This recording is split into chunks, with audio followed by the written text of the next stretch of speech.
So tonight I wanted to talk about wise speech. It's actually one of my favorite topics, and it is a big part of my practice. And um, it's specifically listed as the third fold in the eightfold path, but it kind of creeps its way into so many other aspects of the Dharma. And it kind of makes sense because so much of this practice is about not causing harm. And our speech is actually the cause of so much suffering because of how often we use it as our form of communication.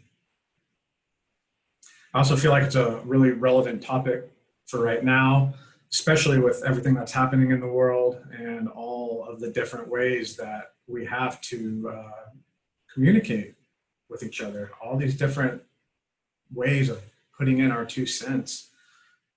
You know, we've got COVID-19, we've got the masks, we've got Black Lives Matter and police reform, we've got an upcoming presidential election, and you know, with all of that, not only do we have our good old-fashioned face-to-face conversations, but there's a dozen social media sites that are popular.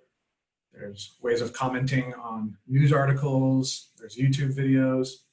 We just live in a world with a lot of hot button issues, and there are so many ways that we can engage with other people, and even engaging with people in our everyday lives.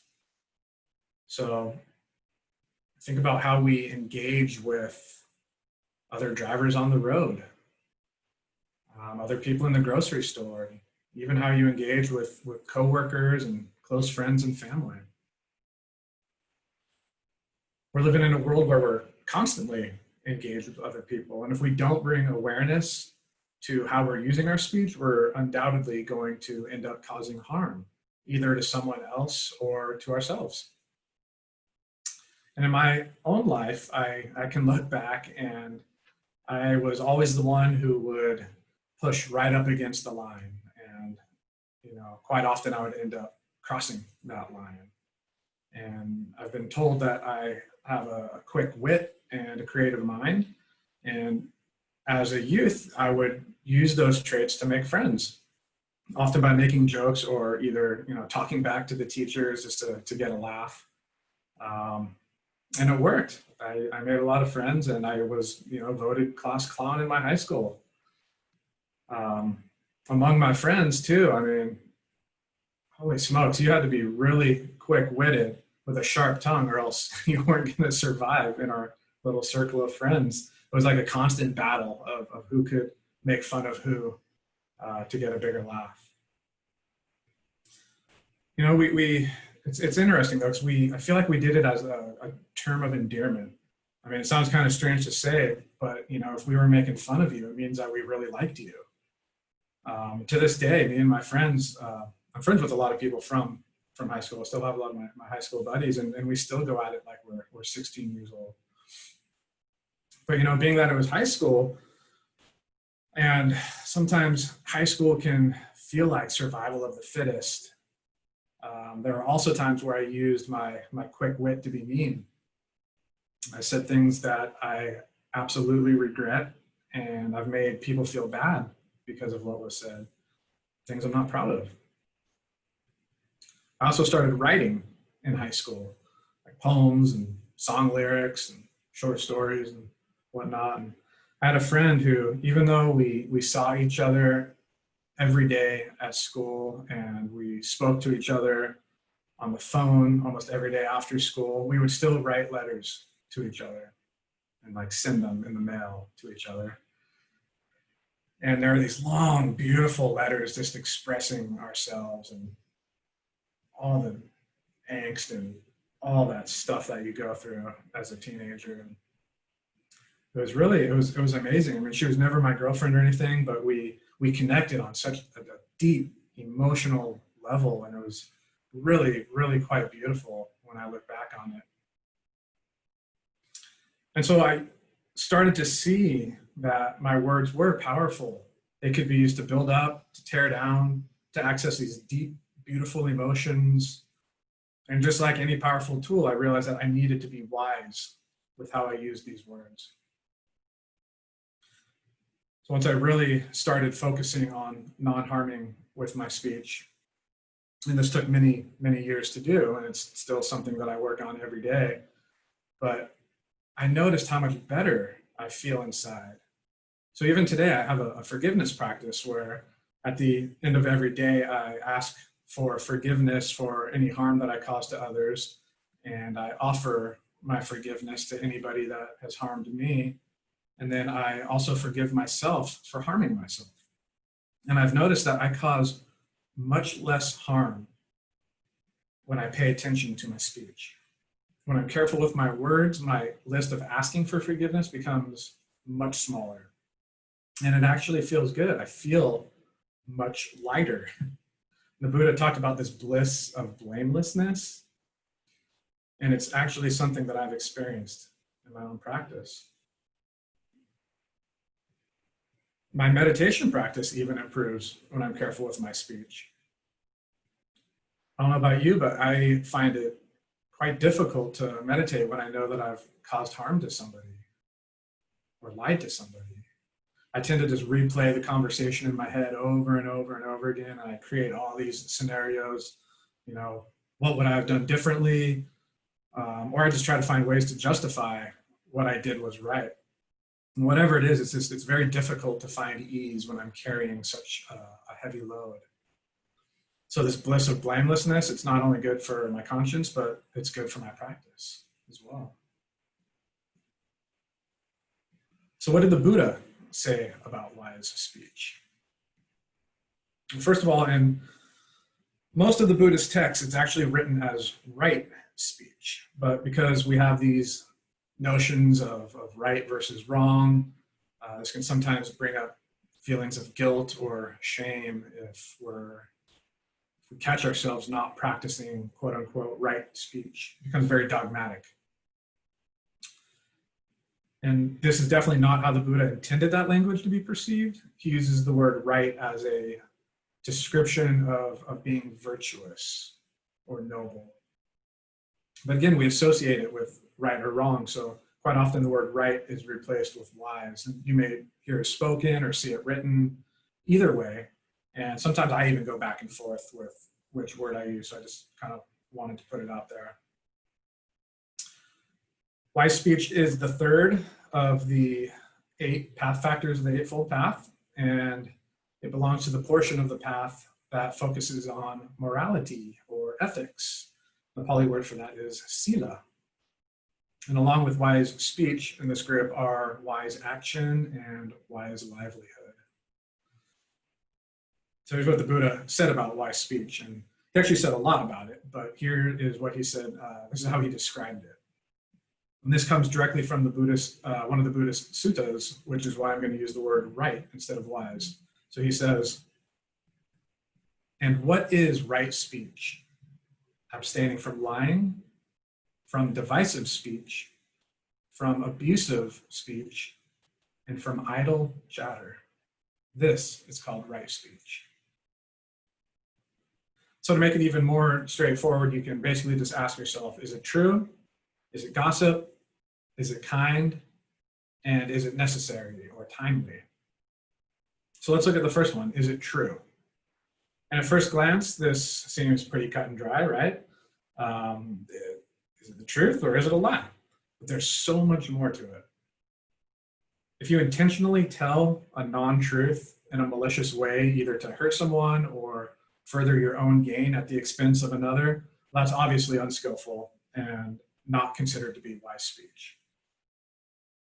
Well, what about when we don't tell the truth because we don't want to hurt someone? Have you ever been invited to something that you don't want to go to? And so you make up a story instead of saying, I don't want to go to that because it doesn't interest me? Of course. And in an effort to be kind, we normally say something like, thanks for the invite, but I already have plans that night, or I'd like to, but I'm just not feeling well. What about if you're at someone's house for dinner and they serve something that isn't to your liking? Are you going to tell them that their food is bland? Or do you tell them something different because you don't want to hurt their feelings? There's always the biggie of when your significant other asks, do I look good in this outfit? Do you like my new haircut? There are certain things we say that are technically lies, but we do so in order to not hurt the other person. So is that okay? Honestly, I don't know. I'm not going to pretend like I have all the answers. In fact, I can promise you that I don't. But what we want to do is start thinking about what we're saying and how we are saying it. And maybe there are other ways of telling the truth, but doing it in a kind way. So for example, I'm not really a big fan of eggplant, but the way you prepared it is really interesting and the dish looks beautiful. Or I love you no matter what you wear. But if I'm being honest, I kind of like the other dress better. And then there's these stories that we like to call big fish stories, right? We tend to exaggerate the truth in an effort to make a story either sound more interesting or maybe because we want to impress somebody. I caught a fish this big. Well, you may have caught a fish, but maybe it was only that big. And I think this happens more often than we're even aware of.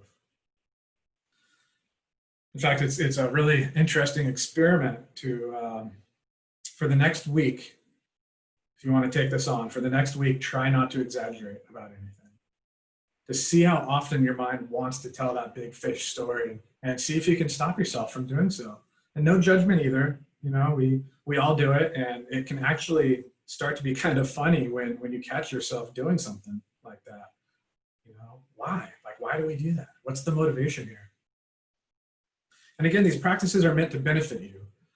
It was Mark Twain that said, or at least he's given credit for saying this. He says, if you tell the truth, you don't have to remember anything. And I love that quote because it's so true. It's a lot of work to keep track of these lies, exaggerations, often at least telling more lies to support the original lie. Who would want that burden? I mean, even right now, I almost just said there's a million examples I can give you. A million examples? Like something as harmless as that is an exaggeration, but it just comes so easily. So the second piece I want to talk about is it gossip? And this is another big one in our society. Some of the most popular magazines and TV shows are the ones that basically focus on gossip, talking about other people, talking about someone to somebody else while that person isn't present. This is especially problematic when you're talking maliciously about that person or repeating something that you heard from someone else. What if you're saying isn't true? That person isn't there to defend themselves, tell their side of the story. You can cause some serious harm to that person by talking behind their back. And I worry about this quite a bit in our world of social media. I mean, how quickly does something spread on the internet these days? And once it's out there, it's out there. Truth or not, there's no taking it back. So it's important to come back to our fundamental question of, will this cause harm? If yes, or maybe, or even I don't know, is the answer, then you may not want to proceed. And not all gossip has ill intentions. You can run into a mutual friend on the street, and it's more likely, it's more than likely that person will come up in the conversation. So we run into someone, we have a mutual friend. Oh, how's Dave doing? Have you seen him around? And I think for the most part, that can be harmless. But it opens the door to gossip. Dave's doing great. You got a promotion at work. Seems harmless, right? You're praising Dave for getting a promotion. Well, that comment could lead to the other person feeling jealous or leading to eventual resentment. Why did Dave get that promotion? Why couldn't it have been me? I've been at my company longer. I deserve that promotion. I actually had a coworker at my previous job, and we got along really, really great. But I realized it's because we were always gossiping about our other coworkers, and it was always like so juicy and entertaining. And but it was also causing a lot of harm. I knew stuff about my coworkers that they didn't know that I knew. And I'm certain that they wouldn't want me knowing that information either.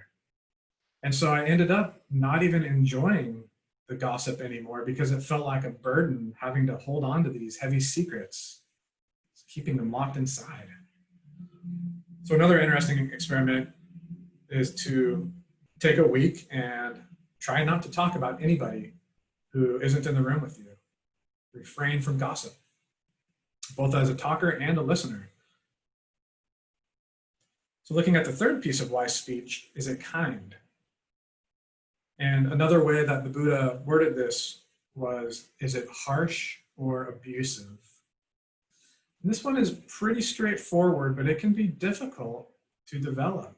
And I think the main focus on this aspect is the emotional tone of our minds and our hearts when communicating with others. The Buddha said, one should speak such words as are gentle, soothing to the ear, loving, such words as go to the heart, are courteous, friendly, and agreeable to many. So, looking at the energy behind our words. Are we speaking out of anger or frustration? What are our intentions? And I know that even with good intentions, the impact can sometimes be harmful. Have you ever tried to do something you thought was helpful, but the other person perceived it in a different light? You know, we tend to respond with, oh, I'm sorry, that wasn't my intention. Almost like using it as an excuse or a way to not acknowledge the harm that we caused. It wasn't my intention. What if something has to be said, regardless of the impact? I've heard the saying that sometimes the truth hurts, and I guess that can be true, but I also think that we can tell the hard truths in a kind way. And for the final aspect of wise speech, what we want to look at is it timely? This is sometimes referred to as idle chatter or useless, frivolous talk. And this is what we do to avoid gaps in the conversation, things we often call awkward silences. For some reason, our society has deemed silence to be awkward. If we constantly fill the space with idle chatter, our words begin to lose meaning. What we have to say holds less value because it appears to be never ending. I think we've all known that one person who doesn't have a lot to say, tend to be quiet, but when they do talk, it's always something that seems like so profound. The words are so deliberate.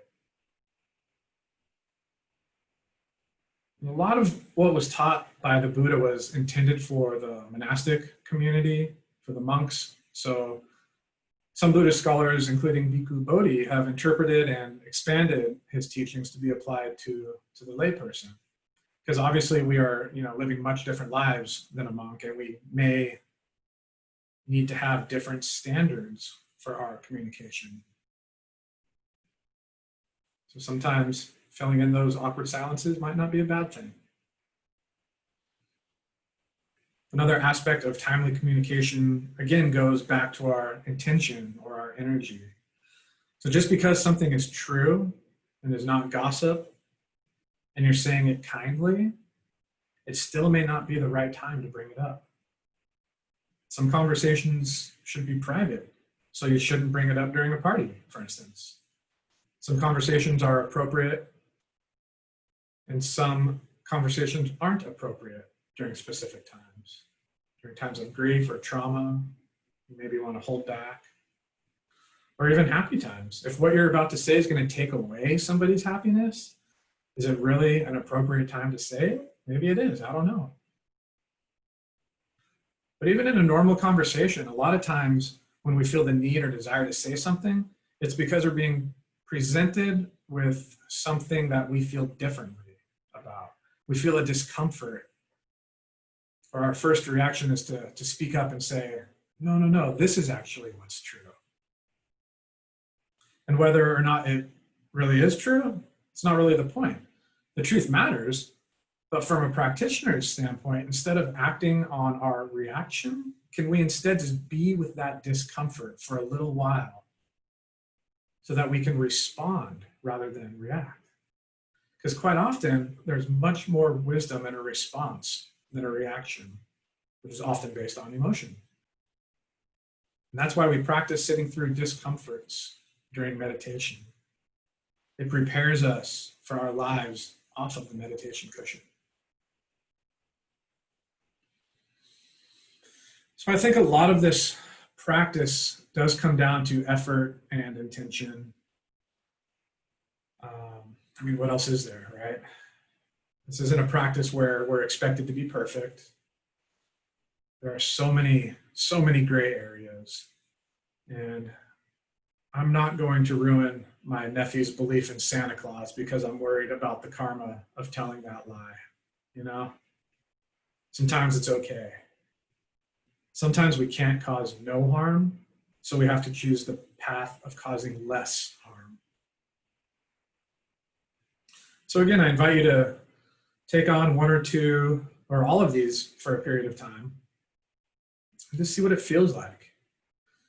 And I encourage you to maybe find someone else who is familiar with this practice so you can practice together. Sometimes it can be a bit odd just to practice wise speech with a coworker who has no idea what you're doing. All of a sudden you're just super quiet, contemplating everything before you speak. It can be weird. So yeah, I encourage Sangha members to meet up, pair up maybe for some tea or to get together on a Zoom call or a phone call and just see if we can just take some time and practice wise speech together. Because it's really interesting to see how often our minds want to gossip or just fill in that empty space. So try it out for yourself. See what it's like. I want to thank you for listening to my talk. And let's just take a moment to settle back in.